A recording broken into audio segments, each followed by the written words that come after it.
दोस्तों हिंदी का पेपर बीत गया और बहुत सारे बच्चों के कमेंट आए कि भैया मेरा पेपर काफी ज्यादा मस्त गया हिंदी का पेपर। अब लेकिन मेरा पेपर है मैथ का, 27 तारीख को मैथ का पेपर शुरू है।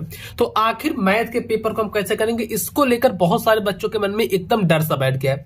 पहली चीज ये है कि आपको अपने मन से डर निकालना होगा कि मेरा पेपर चाहे जैसा गया, हिंदी का अच्छा गया हो खराब गया हो, लेकिन हाँ उसके बाद जो मैथ का पेपर आता है, मैथ का पेपर मेरा बेस्ट जाएगा। हिंदी का पेपर लगभग 99% स्टूडेंट्स का बिल्कुल अच्छा गया है, क्योंकि मेरे पास बहुत सारे बच्चों के कमेंट आ चुके कि भैया मेरा पेपर अच्छा गया। वैसे आपका मैथ का पेपर भी अच्छा जाएगा, जो मैं बताया था उसी टाइप के क्वेश्चंस आए थे। तो देखो मैथ में भी आपका ऐसा ही रहने वाला है, ठीक है। तो चलो यहाँ पर बताएंगे आपको, जो कि ये पेपर यूपी बोर्ड ने खुद जारी किया है, ये बताऊंगा। और जब तक 27 तारीख तक आपका पेपर नहीं हो जाता, मैथ की वीडियोस लगातार आती रहेंगी, एक एक वीडियोस करके मैं मैथ की वीडियोस देता रहूंगा, जिसमें क्या है पूरे क्वेश्चंस मैं कवर करा दूंगा। इसी टाइप के क्वेश्चंस आने वाले चैनल पर, आप लोग बने रहना। बस जितने क्वेश्चन बताऊंगा उतने ही क्वेश्चन तैयार करके चले जाना है, उससे बाहर कुछ भी मैथ में नहीं आने वाला है।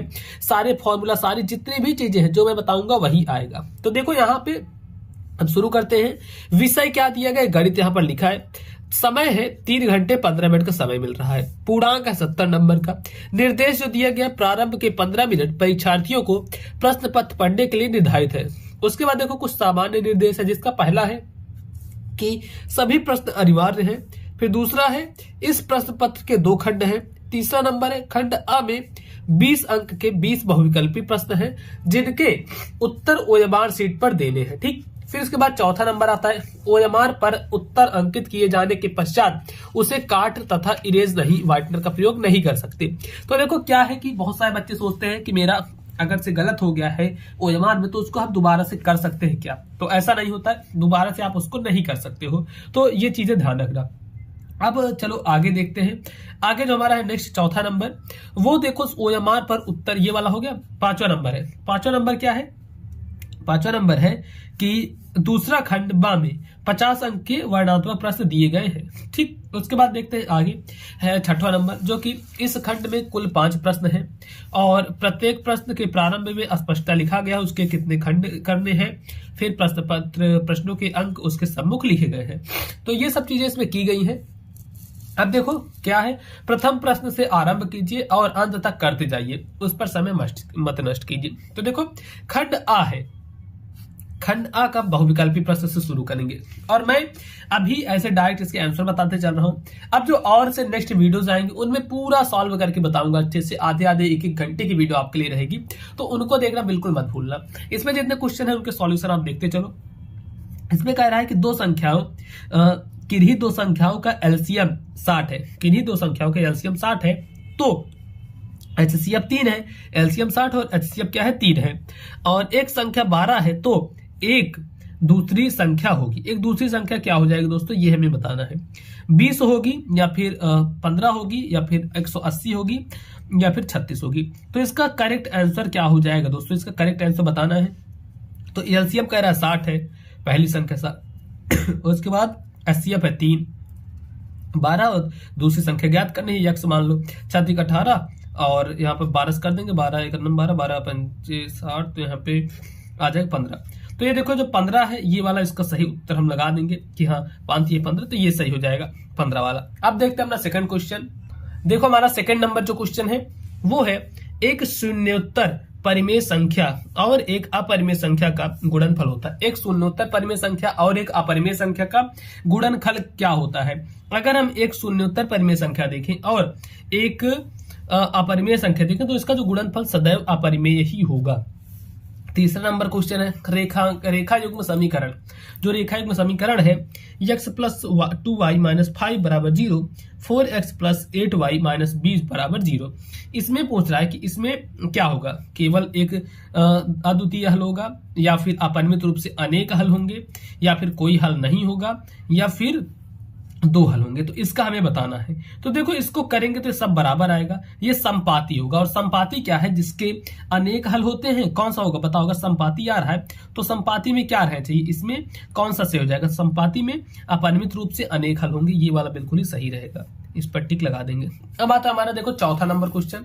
चौथा नंबर जो क्वेश्चन है वो यह है कि वह सबसे बड़ी संख्या जिससे 70 और 125 को विभाजित करने पर क्रमशः 5 और 8 प्राप्त होता है। जिससे 5 और 8 प्राप्त होता है वह सबसे बड़ी हमको संख्या बतानी है, और वह संख्या कैसी होनी चाहिए, वह सबसे बड़ी संख्या होनी चाहिए। ठीक, तो ये हमारा कौन सा होगा, 13 से ये वाला बिल्कुल ही सही हो जाएगा। इसको क्या आएगा, किसमें कहा गया था वह सबसे बड़ी संख्या ज्ञात करनी है, जिससे 70 को विभाजित करने पर और 125 को विभाजित करने पर जो शेषफल बचे वो 5 बचे और 8 बचे। तो आप इसको करके देख सकते हो, 13 से इसमें करोगे तो। अब इसके बाद देखो नेक्स्ट हमारा 5वां नंबर, 3 के प्रथम 5 गुणजों का योग है। 3 के प्रथम 5 गुणजों का योग क्या होगा, प्रथम 5 गुणज मतलब 3, 3 दूनी 6, 3 त्रिका 9, 3 चौक 12, 3 पचे 15, ये 5 हो गए। इन सब का योग, इन सबको जोड़ देना है, इनका योग। अब योग देखो, इसको ऐसे निकालने पर क्या हो जाएगा, इसका योग निकालोगे तो जो एपी वाला है यस एन, आपको पता होगा एस एन बराबर क्या होता है, n/2 2a plus n-1 into D bracket में। इस पर अगर हम इसको सॉल्व करेंगे तो क्या आएगा, मैं इसको डायरेक्ट आपको सॉल्यूशन बता देता हूँ। इसमें आएगा 45, ये वाला। अभी देखो, अब ये तो अभी मैं मॉडल पेपर करवा रहा हूँ, इसके बाद जो नेक्स्ट करवाऊंगा ना उसमें बहुत सारी चीजें आपकी रहेंगी, काफी बढ़िया बढ़िया क्वेश्चंस रहेंगे, तो उसको देखना बिल्कुल भी मत भूलना। आपकी एकदम बेस्ट तरीके से तैयारी करवाई जा रही है। ये पेपर बहुत ज्यादा इंपॉर्टेंट है क्योंकि ये तो बोर्ड की तरफ से ही जारी हुआ है।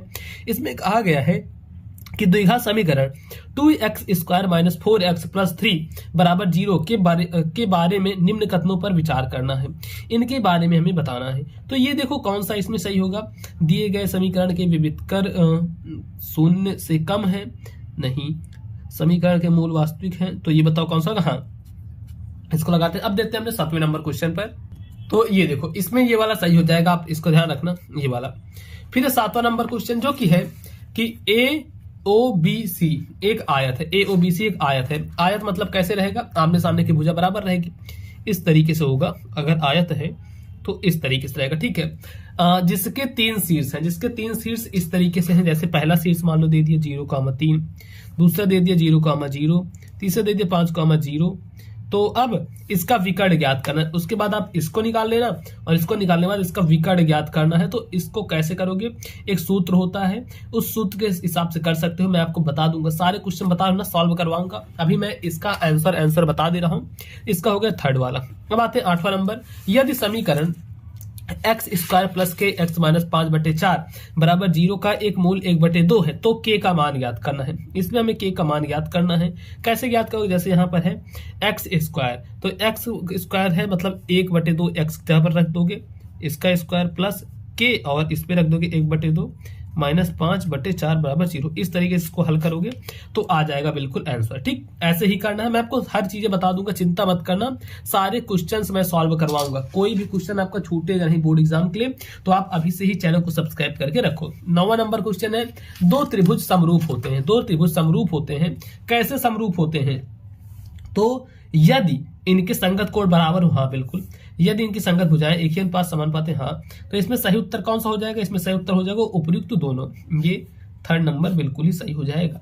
अब आता है देखो 10वां नंबर क्वेश्चन स्टूडेंट्स। 10वां नंबर क्वेश्चन है कि यदि एक समकोण त्रिभुज ABC, यदि एक समकोण त्रिभुज ABC में कोण C बराबर 90 डिग्री है, कोण C बराबर 90 डिग्री है और AC बराबर 3 है, AC बराबर क्या है 3 है सेंटीमीटर और BC बराबर 4 सेंटीमीटर है, तो बिंदु C से जाने वाली मध्यिका का माप ज्ञात करना। बिंदु C से जाने वाली मध्यिका का माप ज्ञात करना है।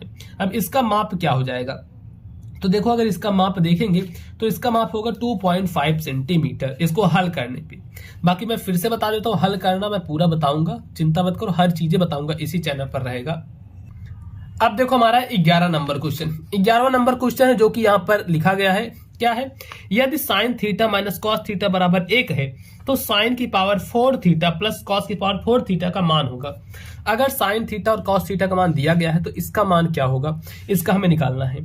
ये देखो काफी इजी क्वेश्चन है, ज्यादा हार्ड नहीं। इसका डायरेक्टली अगर हम आंसर देखें तो ये एक ही रहेगा, ठीक, एक आंसर सही होगा। इनका हल तो मैं फिर से बता रहा हूं, आपको बताऊंगा।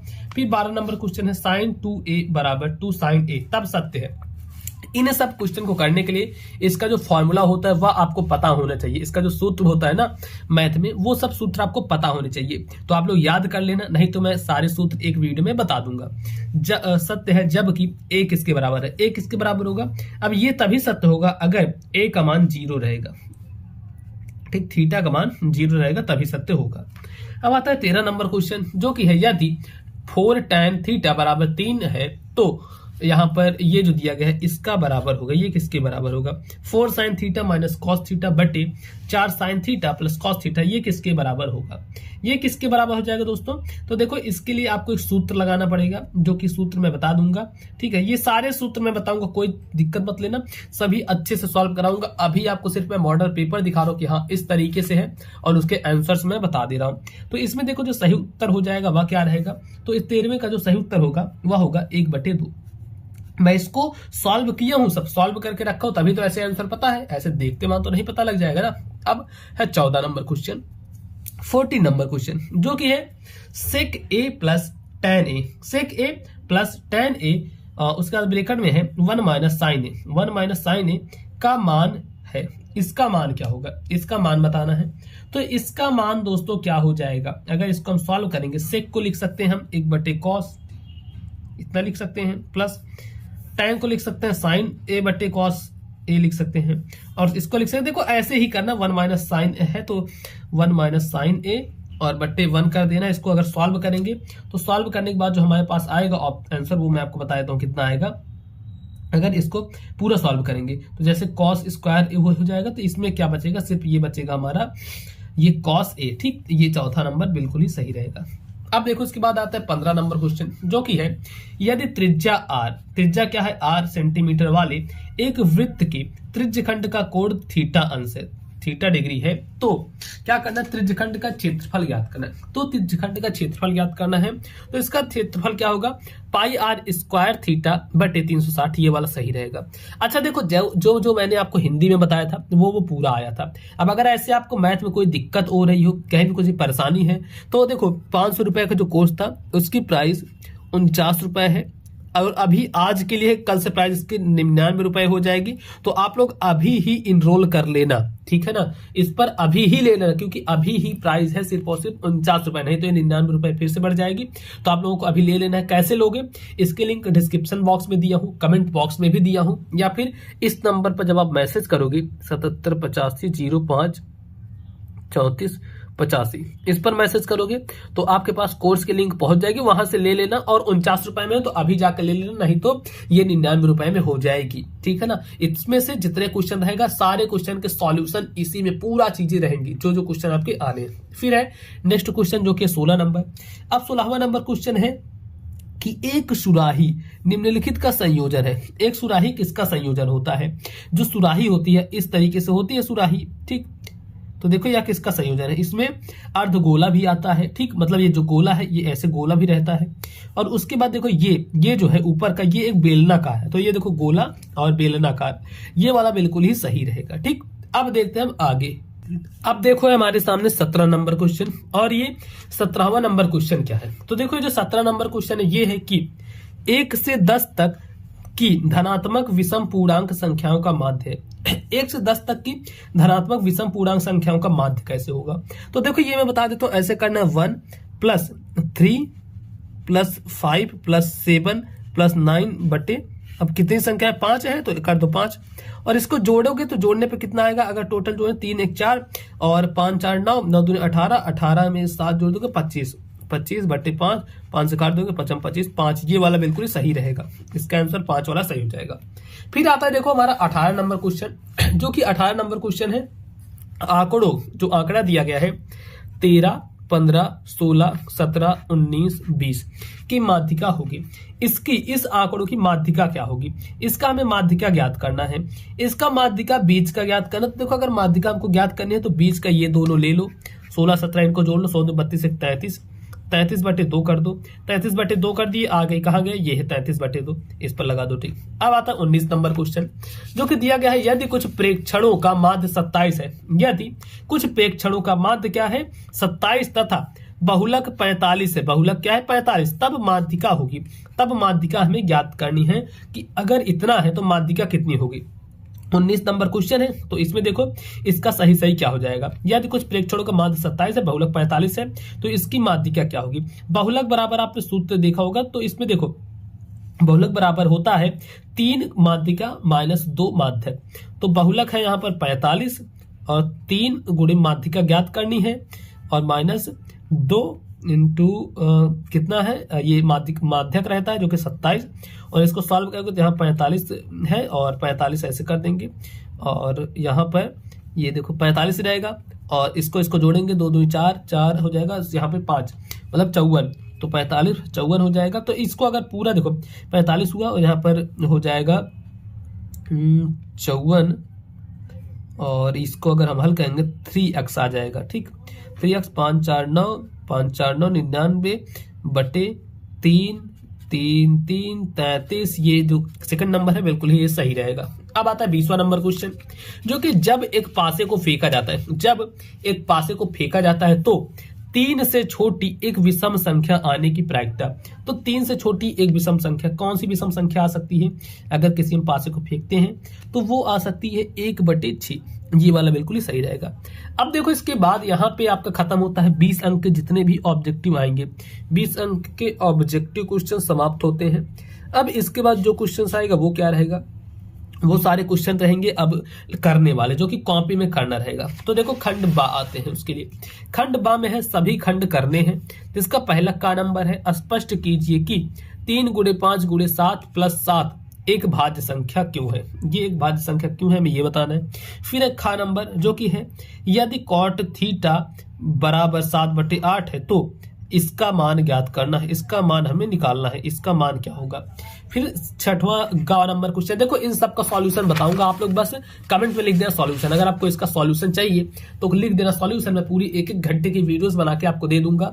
बस कमेंट में आप लोग सॉल्यूशन जरूर से कर देना अगर इसका पूरा आपको सॉल्यूशन चाहिए तो। ठीक, ये वाला क्वेश्चन है गा वाला। अब देखते हैं आगे देखो ये है घा नंबर, जो कि दिया गया है। घा नंबर में क्या है कि निम्न आंकड़ों का माध्य ज्ञात करना है, इनका माध्य ज्ञात करना है, और ये भी काफी ज्यादा इंपॉर्टेंट है। ऐसे जितने भी क्वेश्चन होते हैं ना काफी ज्यादा इंपॉर्टेंट रहते हैं, और मैं सारे क्वेश्चन सॉल्व करवाऊंगा। फिर आता है बा नंबर, और आप कहोगे भैया ये बा वाला कौन सा है, तो ये वाला मतलब अंगा, जो कि ये है चा वाला, ये है क्वेश्चन। आप लोग पढ़ लेना, आपके सामने है डायरेक्ट क्वेश्चन, मैं ऐसे दिखा दे रहा हूँ।